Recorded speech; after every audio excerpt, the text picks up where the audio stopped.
Happy Tuesday. It is Tuesday, April the 6th, 2021, and welcome to another edition of Tuesday with Thom.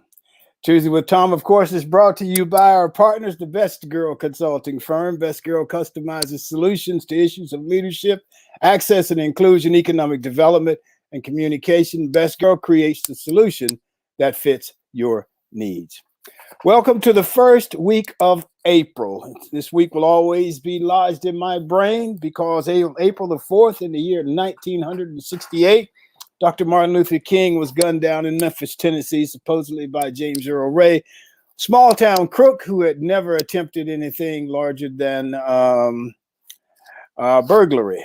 The assassination took place 1 year after Dr. King made his speech, remaining awake during a great revolution in which he expressed his opposition to the Vietnam War. I remember that evening because I was 16 years old. I was trying to get home from football practice, and I'd have to take two buses to get home, and it had gotten kind of late in the evening. And we didn't have internet. We didn't have any of that social media, any 24-hour news, but the word had gotten around that Dr. King had been assassinated, and riots broke out across the country, and it was a very, very scary evening. I have a book I pull out every April the 4th called A Testament of Hope, The Essential Writings of Martin Luther King Jr. It features the heart of Dr. King's sermons and speeches on nonviolence, civil disobedience, social policy, integration, the role of Christianity as a healing force in society. My favorite speech is The Drum Major Instinct, which I've had the distinct pleasure of performing a couple of times. And he talks about servant leadership, and the parable from the Bible, the quote is, "He who is greatest among you shall be the servant of all." Georgia is back in the political news with this new voting law that has caused quite a stir, regardless of whatever side you may fall on. In my humble opinion, here we go again with another issue that will divide rather than be for the common good of us all. Major League Baseball has pulled its all-star game. Coca-Cola and Delta have lined up on one side, and the governor has vowed to fight on the other side, saying that free and fair elections are worth any threats, boycotts, or lawsuits. You know what? I agree with the governor, but I thought they just had a free and fair election and then a free and fair runoff, and none of the legal challenges proved anything different, so why was it needed? What was the intent? Maybe the wrong people won. The politics of division. I grew up in Alabama. I recognize the politics of division pretty fast. And then there is the politics of the absurd. The Alabama Senate okays the option for lifetime concealed carry permits. Alabamians would be able to purchase a lifetime permit to carry a concealed firearm under a bill approved by the Alabama Senate 25-6. It was introduced by Senator Randy Price, who's a Republican from Opelika, Alabama. Under the bill, people would be able to purchase permits that last for a year, 5 years, or a lifetime. The lifetime permit would cost $300 or $150 if the applicant is over age 60. So if you're over age 60, you're probably not going to live nearly as long, so you only have to pay half of what the person under 60 has to pay. Let's see, the COVID, man, more than 300 people in the United States are now receiving COVID vaccines each day, which is a good thing. So pay attention, please, to the news, the announcements regarding the COVID getting shots, wearing masks, social distancing. I think we're all ready to get out. We all have had our hardships, whether they're financial, educational, school-related, or health-related, or whatever. But the sooner we follow the procedures, the sooner we can get back our lives. And finally, Alabama's in the news today. In Gulf Shores, Alabama, there is controversy over Jaws. You may remember Jaws from the movie 1975. If you weren't around then, you may repeat several times. Allen's Island, a surf shop, wants to hang a menacing-looking shark outside its surf shop that would be 2 feet larger than the fictional 27-foot-long Jaws in the movie. But there's controversy. Imagine that. City officials are afraid that the shark display might scare the kids walking with their parents to a nearby public beach.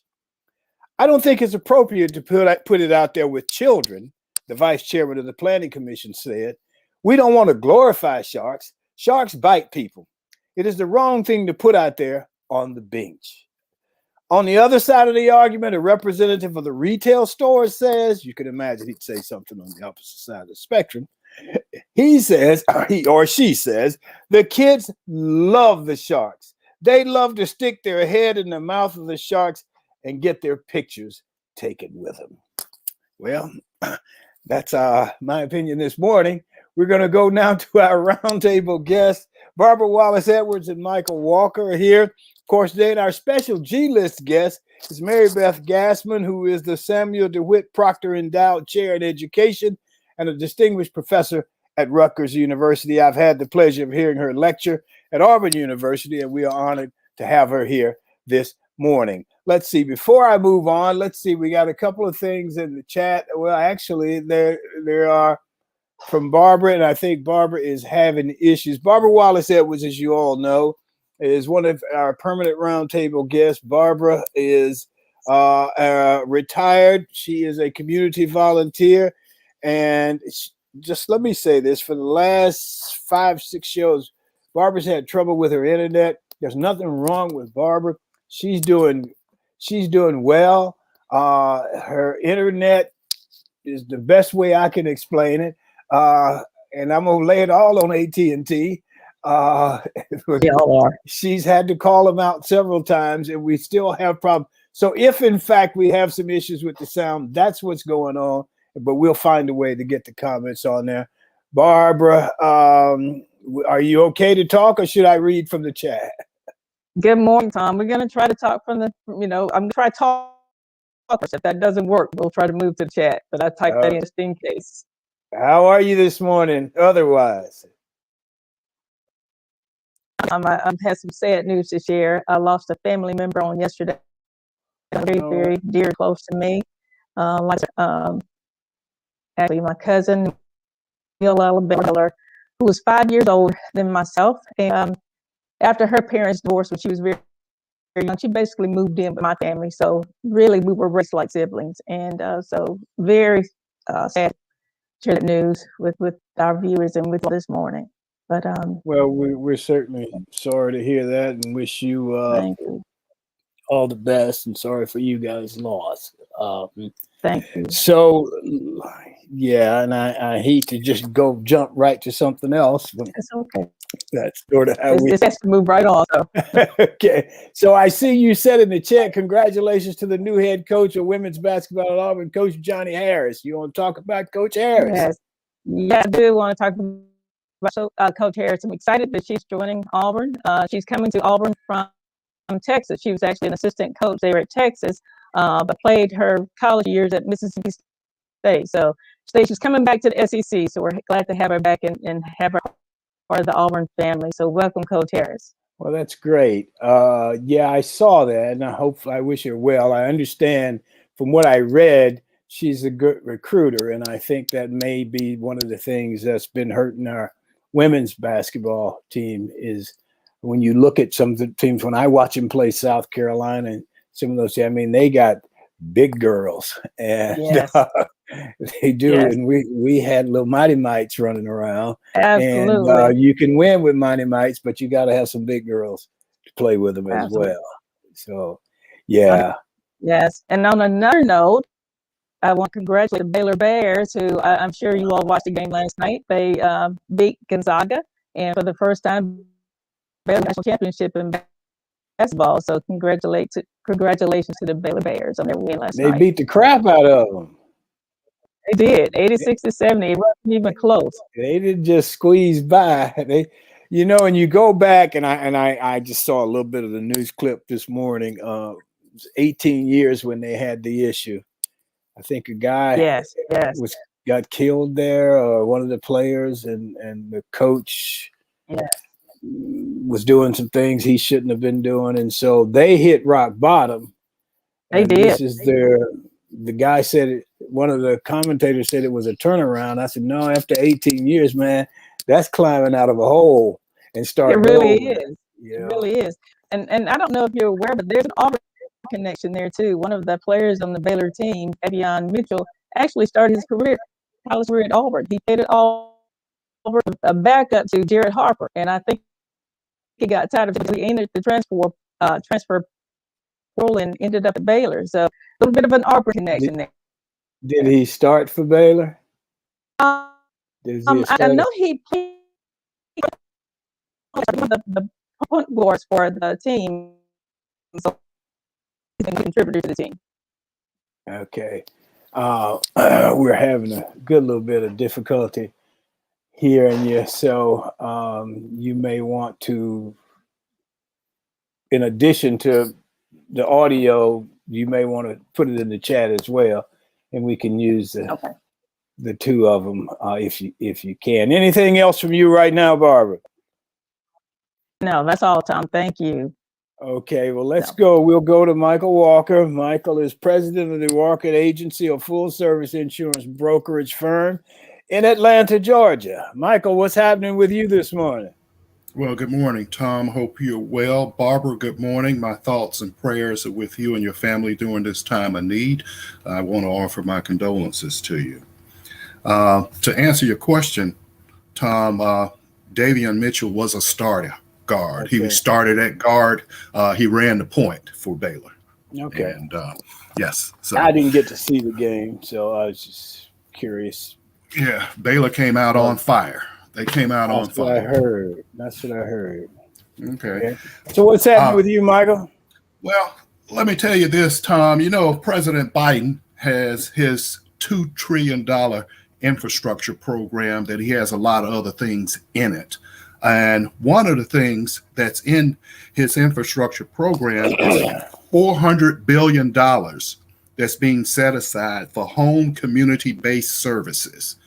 And what that is trying to expand coverage that Medicaid offers to seniors that need to go into skilled nursing facilities or long-term care nursing homes. As you know, with all the baby boomers, and they say there are 10,000 baby boomers turning 65 every day. And wow. I think the last check said, excuse me, is that what the statistic is? Every day? Yes, a day. Okay. The last stat I read is that it's supposed to be about 78 million baby boomers. So there's a tsunami coming for the senior marketplace. And with that, as people age, they generally have to have some type of health care. There are some statistics that indicate that anywhere from, say, 1 to 2 out of 5 baby boomers will need some type of long-term care or assisted living. And that can be quite expensive. The average cost of a assisted living place is about $150 a day. And then when you look at maybe long-term care for somebody to come and work with you and stuff, that can cost you maybe $25, $30 a day. But what the president is trying to do is to head that off and bolster the Medicaid coverage of outside of institutional settings. In other words, what he's trying to do, and that's a trend in long-term care, is to be able to provide those in need with care in their homes. And this would be a way to try to head that off at the curve. You know, some people get long-term care insurance policies, and if you do look at getting one like that, especially if you have some asset, you should look into the state partnership program. And basically what that means, if you've taken the step to get long-term care, if you exhaust those assets for long-term care, then you don't have to do the spend down to $2,000 in assets for the government to take over. But we can talk about that later. But one thing to keep in mind is Biden is trying to do something about long-term care and solve a problem before it gets here. Now, I guess I'm gonna do a little commercial for you here, but now if people want more information about this, they can contact you, I'm sure, Where can they contact you? Well, you can reach out to me. I have a 1-800 number. It is 1855 WALKER2. And my cell number is 404-543-4706. I am a certified long-term care consultant. So I'll be Well, happy to help our clients. you do a good job of bringing us insurance information, especially over this past year when we've been involved Yes. in the pandemic. Michael, you got anything else? I know you've been involved with the whole Georgia thing over there, and we don't have to get into the particulars, but I'm sure you got some opinions on it that you may want to share them. You may not. It's up to you. Well, I'll just say that there's a lot of misinformation on what's being told and conveyed by the media. I will say that the timing makes the optics look bad. And what I mean by that is because of the election that just took place, and then to come out on the heels of that to make these changes. Some of these changes are changes that needed to be made long before then, but by the mere fact that they're doing it right after the election, that kinds of sends a message that is being done just because the Republican Party lost. That is a part of it. And when you peel back this onion, just to break it all down, both sides are doing things to cater to their base. That's what it boils down to. And the Republicans were in a situation where they needed to do something and show their base of supporters that they are trying to maybe plug some of the holes and get them energized so they'll come back out and vote. And the Democrats are saying, we want to keep it just like it is. And the things that got us into victory, want to make sure that we make sure they stay there. So it's a lot of politics and jockeying going in. But I will say one of the things that's just clear is that the state of Delaware does not have early voting. Georgia's voting plan ensures early voting. And that's all I'll say about the differences. Well, I will. I agree with you regarding the optics. I think I call it the politics of division. But you get the first black senator, you get the first Jewish senator, you get the record turnouts, and one side wins, and the other side says, "Okay, well, we're going to change the rules." And anytime you do anything such as that, history plays such a big part of it. And the history has been that we want to disenfranchise these groups of people over here from voting. And so whether that was the intent, that's sort of what it looks like. And I don't know. I just think we can be better than that. I'm sorry. Go ahead, Barb. I was just saying it makes it look very suspicious. The time of it, like Michael said, it's just ill time. And some good intended there, but sure all the intentions are good either. Yeah.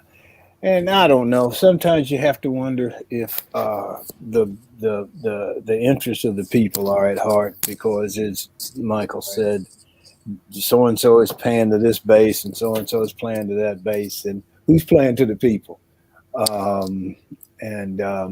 So we'll see how it turns out. Somehow or another, these things get all spun up, and then everybody's paying attention to it, and then pretty soon everybody starts paying attention to something else, and it fizzles out, and we go on with life. So we'll see what happens here.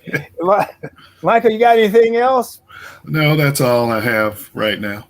Okay, well, we're going to go to the message from Best Girl, and then we're going to come back with our special G-List guest.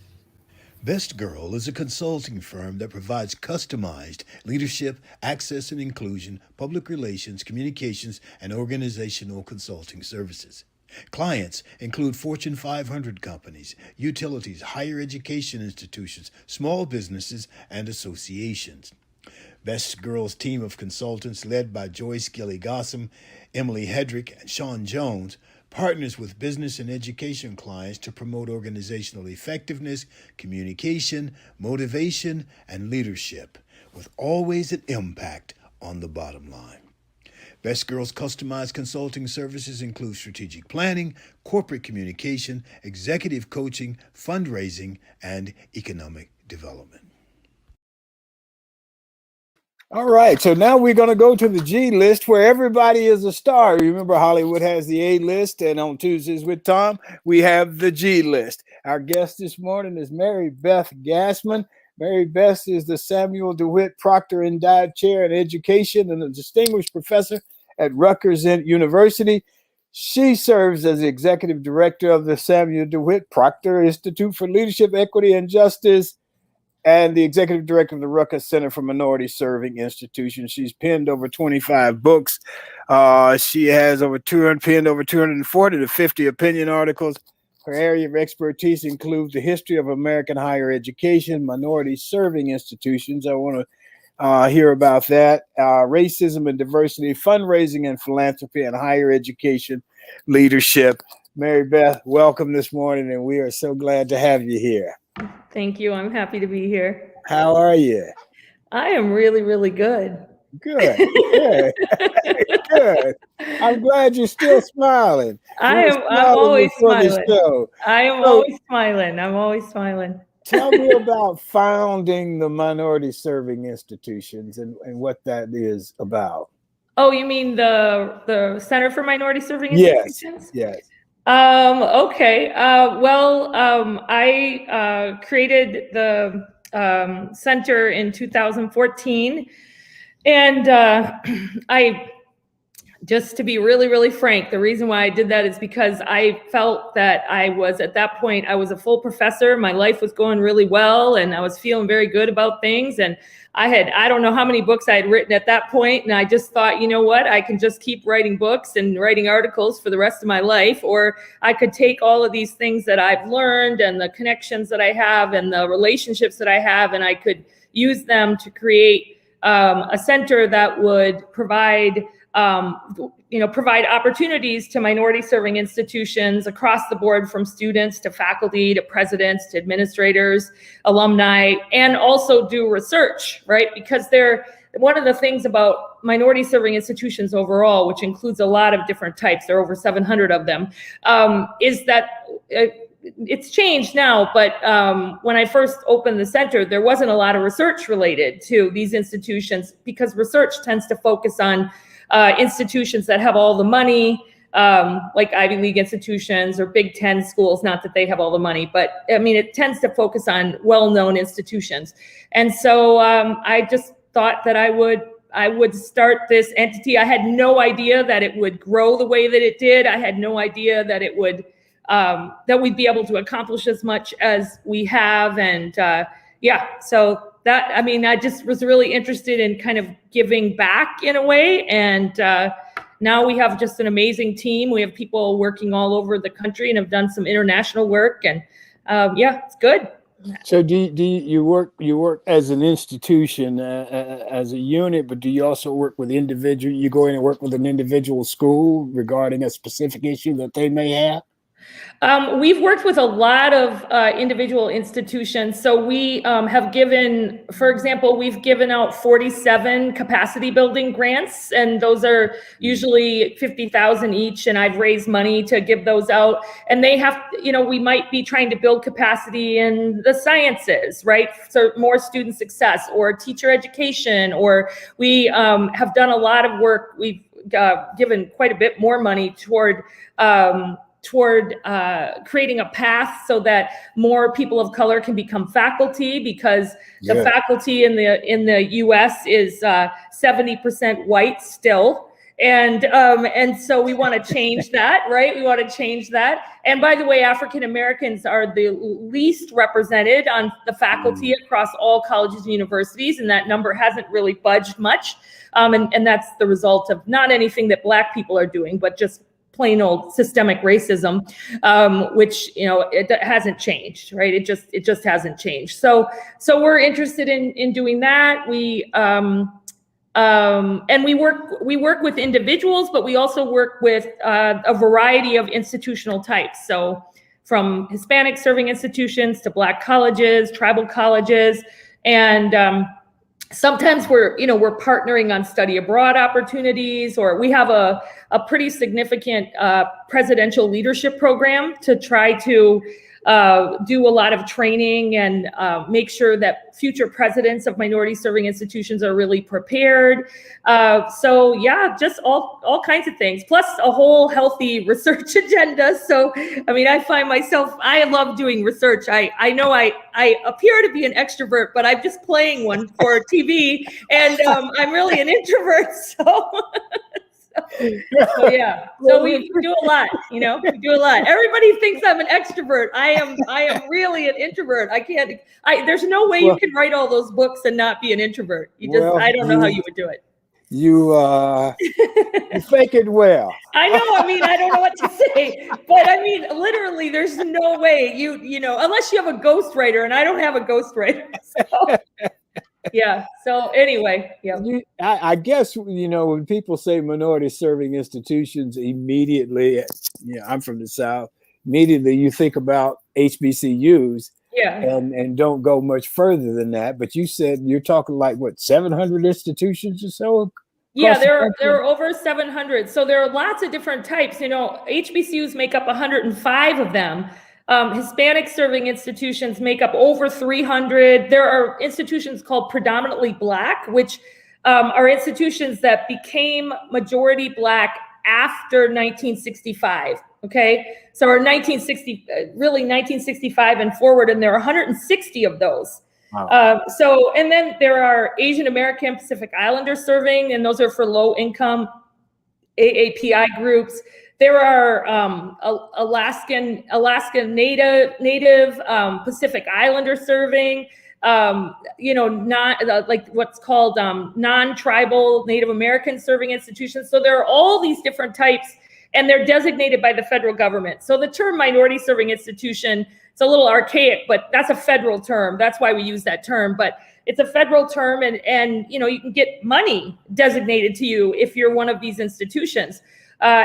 And because the country is becoming more and more diverse and less white, we're going to have more and more of these institutions. I mean, they're growing very rapidly. I mean, Black colleges are not going to grow because you can't create a new Black college, right? You had to be created up until 1964. But the rest of them can all grow. They can all grow. So, yeah. I guess that is interesting. You can't create a new Black college. Huh? Not according to the law. You have to have been created up until 1964. Wow. Yep. So for the purpose of educating African Americans. So that's why it's, historically Black, whereas all the ones from 1965 forward are predominantly Black, and they weren't created to educate Black people. They were mainly created to educate white people, and then the demographics changed. That's the same thing as most Hispanic serving institutions, except for two. They were created for, like most institutions in the United States. I am a historian, by the way, and they were created to serve white affluent men, and then white middle class men, and then eventually, white women, and then after a while, folks let everybody else in, right? I mean, you could say, but anyway. Okay, I think you can answer this. Okay. So talking about all these minority serving institutions, and there's this white woman who started. So do you get that? Do you get the how dare you? Yeah, well, how dare I not? Right. So there you go. So a couple.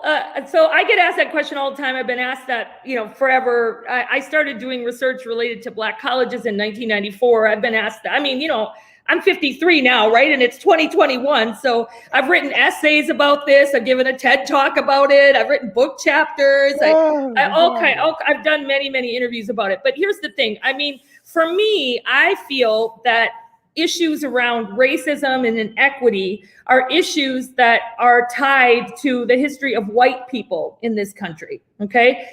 Because racism, of course, it's prejudice and power. So it's tied to white people, and white people need to step up and do something. They can't just sit back and pretend that this is an issue for Black people or other people of color.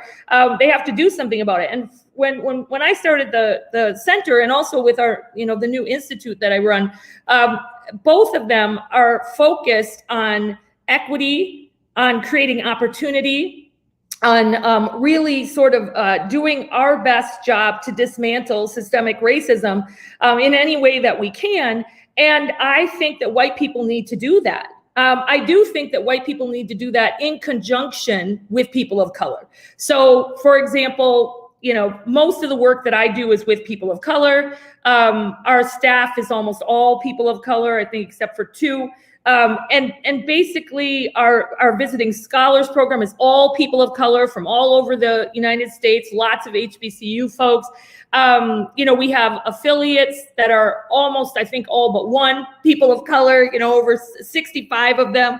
And the thing is that I think it's absolutely essential that white people are part of this.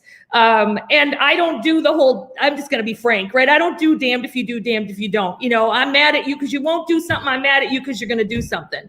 I'm going to do something. And I've been doing it long before all this stuff's been happening. So, I've been doing it for a long time, and I feel really, really strongly about it. And I try to listen, I try to learn, I try to read, I try to work with other people, surround myself with people who are going to challenge me, keep me honest, right? I mean, these are really important things, but I think it's an obligation. People always say, oh, thank you for what you do. And I always say to them, I appreciate that, but it's an obligation to do these kinds of things. Not a bad obligation, a good one, right? One where it's absolutely essential that white people be doing this work. It's essential. If white people don't do this work, it's not going to change. They got to do it. They got to do it. I agree with you. Yeah, because Thom, let me tell you something. You know that when you all were talking about the voting in Georgia, right? Uh-huh. Let me tell you, if you ever have 7 men in a room and they're not letting a Black woman in while they're signing legislation, it's corrupt. 7 white men in a room signing legislation, not letting a Black woman in, that's corrupt. I hear you. Okay. And I got all the evidence. All you got to do is look at the history of the United States. And well, that's the issue. I think when you're first of all, you got 7 men in the room. Yeah, there's a history. There's a history there.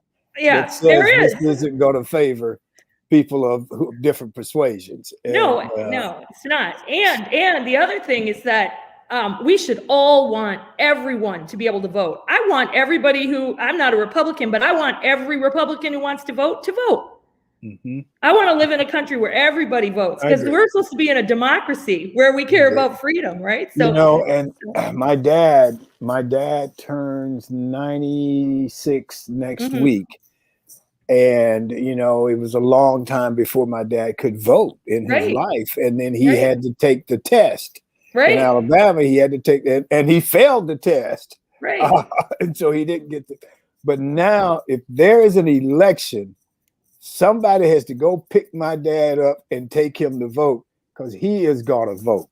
Right. Regardless of what is, because how hard it was for him to vote. And I've been voting absentee for 20 years, and I've never had to show anything other than sign a little thing that says I attest that I'm the person that's signing this, and we get it. So let me go to Michael and Barbara so they can get in here, and I'm sure they got some questions they want to ask you as well. We're going to start with Barbara. Barbara, can you think we can get a question clearly? We're going to try, Thom. Can you all hear me okay? Yes. Yeah, that was good. Yes. Good. Marybeth, thank you so much for joining us this morning. And I want to say, we have friends here at Rutgers University. Some of my friends or they call you the diversity champion. So we think very highly of you here. So thank you for the work that you do. And one I have is I'm listening to you talking about, we all know that the country is becoming more diverse. So what more institutions cater institutions want, or what's your rationale for that? I'm sorry, I don't know if she was able to understand it. Yeah, I Uh, couldn't understand that much of it. Michael, oh, well, I Oh, don't she put it in the chat. I can know. answer. Can you tell? Okay, good. It says, since the country is becoming more diverse, why wouldn't most academic institutions strive to become minority serving institutions?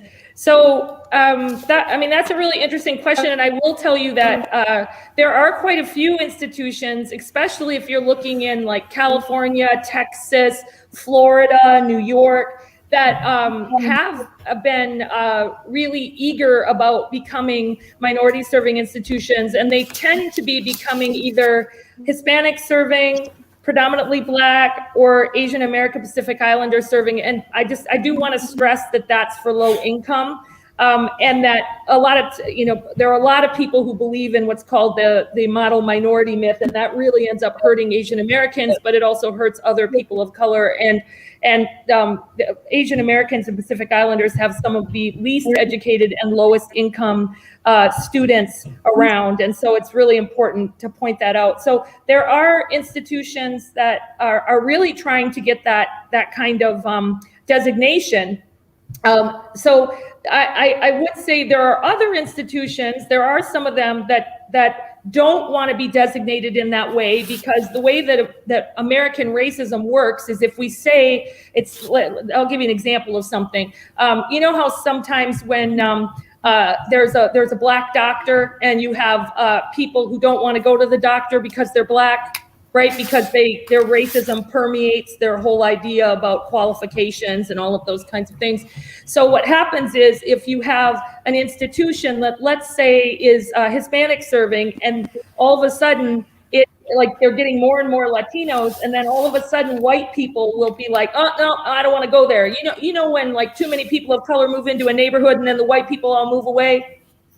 We have a long history of this, lots of evidence. Okay. So I think it's 30%. 30%, when the neighborhood hits 30%, a group of color, then white people tend to move out. Okay, so that's the same thing with institutions. You have some institutions, when they get too many people of color, then white people will move away. And so you do have some of these institutions that are afraid of those designations, but there's nothing they're going to be able to do about them, because eventually the Latino population and the Asian American population are the fastest growing populations in the United States. And that has to do with immigration and having babies, because those two populations still have big families. Whereas white folks and Black folks, quite frankly, as well, do not really have big families. So, you're just going to have more growth in those two areas, and that is going to change the makeup of institutions in the country. But there are a lot of institutions that are embracing these designations and are trying to figure out ways to serve students of color. And they tend to be the institutions that are large publics, community colleges, regional public institutions, non-selective private institutions. Those are the ones that are getting more and more people of color, and I feel are trying to figure out ways to serve those students better. Of course, there are aberrations, but yeah, so that's what's going on. Okay. Why do you laugh at me like this? I just like it when you say so. That's what's going on. Oh, okay. Well, I mean, I want to ask a quick question. I got to get Michael in here. So when I went to Auburn back in the 70s, when there was just a few Black kids, and we would go to Tuskegee a lot, and the students at Tuskegee would tell us that we had lost our Black identity. And we would say, man, if you go to Auburn and you don't know you're Black, something's wrong with you. Well, something may have been wrong with us anyway. But let me just say, what do you see afterwards, after graduation, from a predominantly Black institution, say, and then a Black kid that comes out of a predominantly white institution? How is the education, quote, different? Is it more on the social level than on the academic level, or what? Okay, so a couple of things. Let me do a little comparison between a historically Black rather than predominantly Black, because that's a little bit different. But let's say you take an HBCU and a predominantly white institution. So one thing I want to say is that I don't think that and this is not a critique of you, Thom, I'm just saying this in general. I don't think it is a healthy thing for anybody to spend a lot of time pitting people against each other in terms of where you go. You know what, as an African American in the United States, let's just use African Americans here, you should go to the institution where you feel the most comfortable. Because guess what? People fought for that choice. People fought for that choice, and people died for that choice. And we had people fighting legal battles like crazy so that African Americans had the choice of where they wanted to go to college. So and so that's one thing. The second thing is there are differences, okay? Now, but it all depends really on the individual, but there is research that shows differences. So over the course of my lifetime, since I started doing research, I've interviewed close to about 5,000 either students or alumni from Black colleges, for example, okay? So one of the things that you see from Black college alumni is quantitatively, you see that Black college alumni have more economic mobility. Okay, they tend to have moved from a lower socioeconomic status to a higher socioeconomic status at a greater rate than Black folks who went to predominantly white institutions. And we can show that empirically. Okay, now here's another thing. Black students who went to HBCUs tend to have higher levels of self-confidence. Okay. And part of that is because they have had Black role models around them 24/7. They've had Black teachers. They've seen Black success nonstop, right, around them. They have seen that. That's not to say that if you're at Auburn, you're not going to see a little bit of that. But let me tell you, I've been to Auburn, and I know you're not going to see it everywhere. Okay. So one of the things that is different is it is incredibly powerful to see Black role models, to see Black people in classrooms next to you who you know are highly intelligent and who are highly talented, and you have zero doubt because when you are there, you are being told that you're talented, that you're successful, that you can do anything. That changes people's lives. Okay, so that's how you end up with, people want to know how on earth can Spelman produce all of these amazing women? Well, from the minute they hit the ground, they are reminded of how amazing they are, and they see amazing women every day. And they have a long history of amazing women pulling them forward. So at predominantly white institutions, you do get some faculty, African American faculty, but keep in mind, nationwide 4%, right? And then you do get African American students, but you may not end up in class with them. Okay, you may not, you may not. It depends on what you're taking. I'll tell you, if you're in economics or engineering, you're not going to be around, philosophy, or you're not going to be around a lot of people. If you happen to be in education or maybe business, you might end up with a few more people. And then the other thing is that the difference between an HBCU and a predominantly white institution is that HBCUs believe in African American success, and they believe that Black lives matter from the get-go. Predominantly white institutions are working real hard every day, we hope with sincerity, to convince people of that, okay? But these institutions were not built for Black people. They might have been built by Black people, but they weren't built for Black people. And so there's a big difference there. Now, I'm an optimist. I think a lot of them are changing.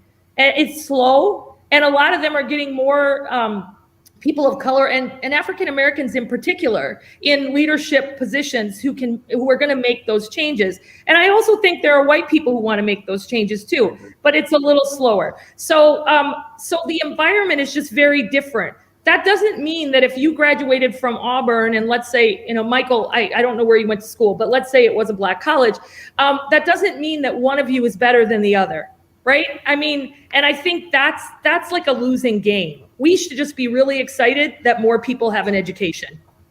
Great. Thank you. Thank you. Michael, you want to?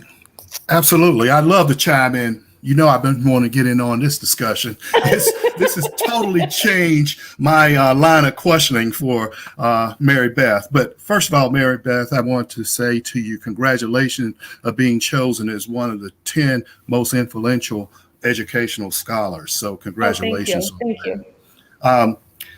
You know, I was going to start off with one question, but I got to come back to the current conversation. And I have two thoughts on that. You mentioned that someone that graduated from a predominantly majority school such as Auburn, and I'll just use Auburn as an example, and I graduated from Auburn, and someone that went to an HBCU have a faster elevation of economic success than the person that went to, say, an Auburn did. I wonder, why is that? And I know basically you talked about it from one perspective, but I look at it from a different perspective, and tell me what you think of this. I feel that someone that may have come out of an Auburn, the odds were against them already. They had to learn to survive in that environment. They were swimming upstream against the tide all the time. However, when they go out and go into corporate America, they kind of already know the game. They are prepared. They're well equipped. And I feel, just from my own personal experience, is that going into corporate 500 and you coming out as an African American that's an Auburn grad and you did well in school, they recognize right off the bat that you are a threat. And they seem to have a little bit more welcoming of someone that came from an HBCU. That's just my own personal opinion. And they seem to cater to them and give them more opportunity because of that than they do someone like myself that came out of Auburn. Any feedback on that?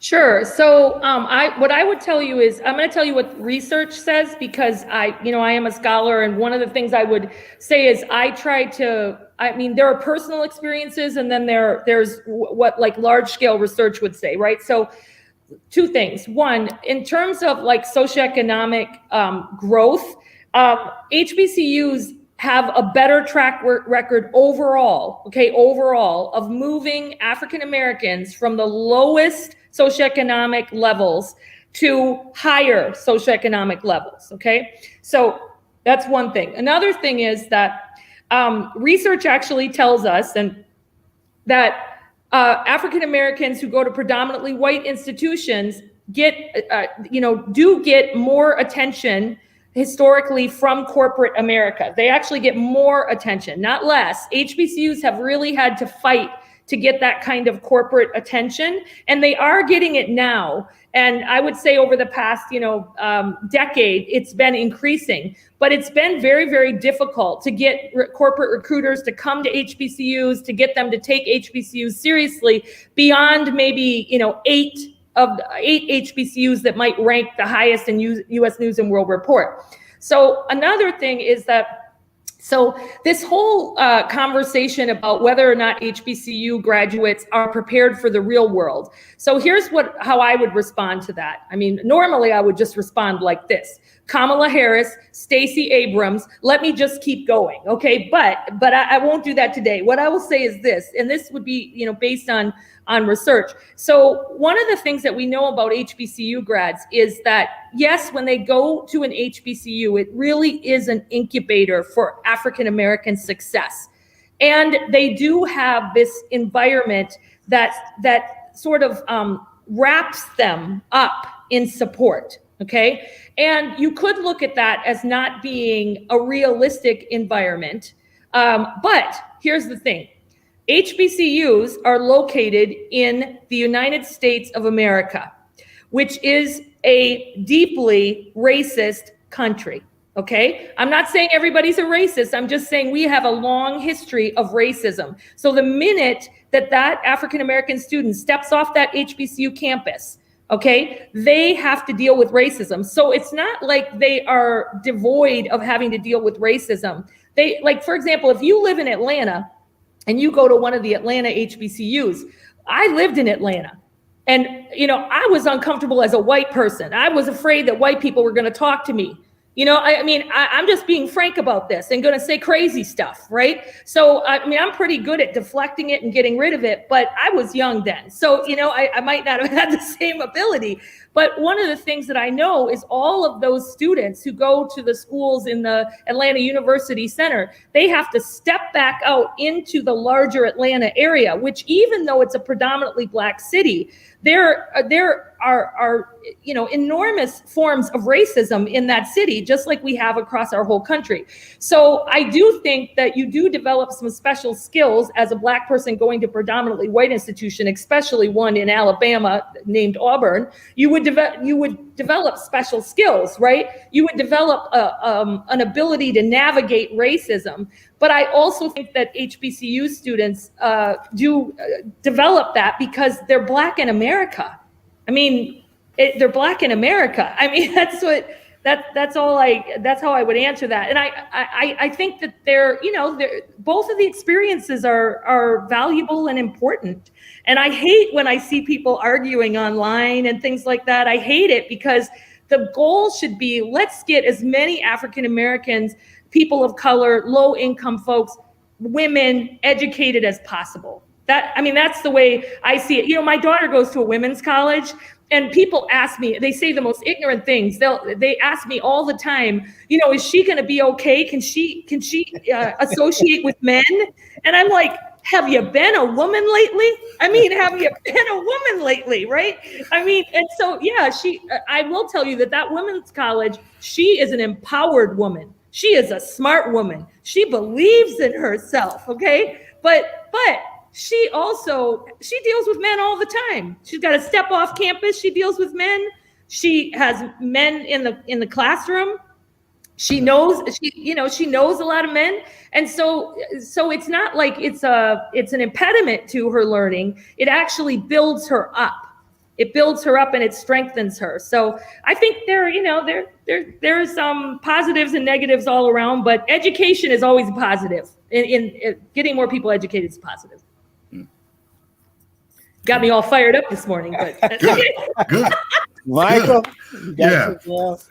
Yeah. Well, going back to what you said earlier, when you and Thom were talking and you're talking about the voting law, and you mentioned racism, and I'm paraphrasing now, so excuse me if I get some of it wrong, but you said racism is dealing with both power and the bias of the color of the skin, and that power and prejudice. Okay. Yeah. And that it's going to take white people to get involved to end racism. I agree with you 100%. But the thing about the power part that you stated, you and I both know, as you mentioned earlier, that like schools, business, and mostly everything were built and designed for the success of the white male. Yes. So now you're going to say, we need to end racism. They don't want to give up that power because the game has been rigged for them to win. Mm-hmm. And they know if they give up that power and make it an even playing field, such as maybe basketball, just as an example, they may not be as good. So don't you think that's a little idealistic to expect them to come in and end racism? Well, I don't think that white people are going to end racism themselves. I think, first of all, I think this is not going to be something that's done in our lifetime. But I also think that it needs to be done. I don't think that white people can be on the sidelines. So it needs to be done together, right? We all need this. All of us need to be in this together. But Michael, you are absolutely right that, one of the reasons why, and not to get all political, but one of the reasons why, I will, but that Trump had so much support in this last election, not as much, of course, as Biden, and that's really important to point out, but had so much support is because there is an immense fear among especially white men, but I would say quite a few white women as well. I don't know any of them, but I know that they're out there. I don't think that the research on that is lying. So there is an immense fear about losing power because any place and you can see this in other countries that have had these kinds of shifts as well. But basically, anytime you have one group of people that has oppressed another group of people and then realizes we're not going to be able to get away with this anymore, I think there are two things they're afraid of. One, losing power, and two, the tables turning. Okay? So because if you've mistreated people for all this time, you probably are starting to think, are they going to do that to me? Right? I mean, honestly, people are probably, I think people think that. I also think that people have been able to get away with a lot of things that they're not able to get away with anymore. And because, I will say that, like, with the onslaught of more media outlets, social media, more opportunities for protest, all of those things, people are being held more accountable. And so, I think that white people need to be a part of this, but not all white people are going to do it. And not all white people, they don't want to do it, right? So the white people out there who feel that it is important for us to do everything we can to dismantle systemic racism, then we should be involved, and we should be working hand in hand with people of color. And I would also say that I think that it is absolutely vital to be asking people of color, what are the best ways that I can be involved? Right? What can I do? What's the best role for me? Right? So to ask those questions, that doesn't mean that I think that white people can't, take initiative on things. I think that they can. I think there's a whole group of white people who are not going to be involved in this because they're not going to want to give up any power. At the end of the day, I just finished writing this book on systemic racism within the academy, and which will be out in about a year or 6 months or something. And one of the things that I try to explain to people is that as you become more diverse, you really do become stronger. Like my team that I work with, people always ask me, how do you accomplish so much? How do you do all these things? Part of it is that I have a really diverse team that fills the holes of expertise, of intellect, of ideas that I can't fill, right? So we're diverse in all these different ways. And then the other thing they do is that they hold me accountable.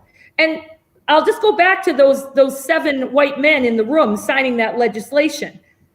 Anytime you have 7 white people in a room doing something, you need to say to yourself, why is this happening? Why is this happening?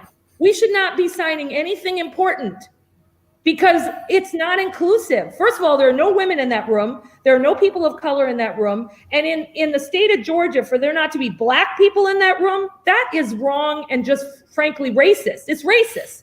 So anytime that's happening, you need to ask yourself, why is this happening, and why are we not being more inclusive? So, so that's what I got to say there. Thank you, Michael. I'm sorry. I had to laugh when you said we should be asking ourselves when there's a group of white men in a room, because they usually say that when there's a bunch of Black people over there, you need to be careful what's going on over there. So that's why I started laughing. So it looks like the tables are turning. Thom knows what I'm talking about. I'm just telling you that I am not afraid of a group of Black people talking. I am afraid of a group of all white men talking and keeping a Black woman out of the room. Like, why are they keeping that Black woman out of the room? Because you know what? They were up to no good. That's why. That's why. I know exactly what you're talking about. But anyway, I'm just going to let you all laugh. We got time for maybe one more question. Michael, do you have something else you wanted to ask? Well, I ask her this. Barbara had another question too. Go ahead. Who was or who is Samuel DeWitt Proctor? Okay, so I hope you already know that, but Samuel DeWitt Proctor was many things. He was a president of 2 historically Black colleges. Do you know which ones? I do not. North Carolina A&T and Virginia Union.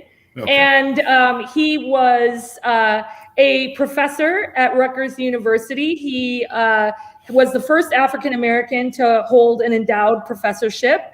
He was a minister at the Abyssinian Baptist Church in Harlem.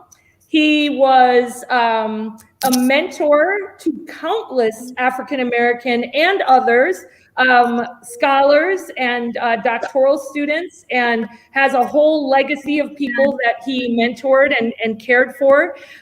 He was a prolific writer. He gave these amazing, powerful sermons. And I would say he cared about humanity more than he cared about himself. And so I am so deeply honored to hold the Proctor Chair. I just feel very, very honored to do that, especially because, he was president of 2 Black colleges. So yeah, that's who. And you can learn more about him anytime just by doing a quick little Google search on him. There you go. Thank you. All righty. Well, thank you guys. Marybeth, you are absolutely wonderful. We've about run out of time. And so I'm going to thank you, and maybe we'll get to chat with you again. Okay. It's been great. Thank you. Thank you. It's been wonderful. When Michael, speechless. Thom, are you speechless? Yeah, when Michael can't get in 3-4 questions, it's good. Anyway, let's move on. It's been great.